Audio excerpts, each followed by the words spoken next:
আসসালামু আলাইকুম দর্শক, স্লিপলেস ড্রিমস চ্যানেলে ফ্রাইডে সেগমেন্টসে আপনাদের সবাইকে স্বাগতম। আজকে আবার নতুন কিছু নিয়ে হাজির হয়ে গেছি আপনাদের মাঝে। যারা আমাকে শুনছেন এবং আমার ভিডিওটি উপভোগ করছেন তাদেরকে সবাইকে অসংখ্য ধন্যবাদ।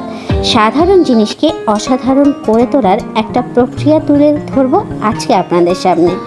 হ্যাঁ, বাবুই পাখির মতো স্বপ্ন বুনতে আপনাদের সাথে আছি। বাবুই পাখির বাসা সুখে থাকা অনেক সোজা, এই স্লোগান নিয়ে। আশা করি সাথে থেকে পুরো ভিডিওটি দেখবেন এবং একটা নর্মাল ঘরে পড়ে থাকা সসের বোতলটাকে আমি কিভাবে তেল রাখার একটা ইউনিক বোতলে পরিণত করলাম সেটাই শেয়ার করব আপনাদের মাঝে। তো সাথে থেকে পুরো ভিডিওটা আপনাদের উপভোগ করতে হবে এবং আশা করি অনেক বেশি উপকারে দিবে এই ভিডিওটি আপনাদের। তো উপভোগ করুন।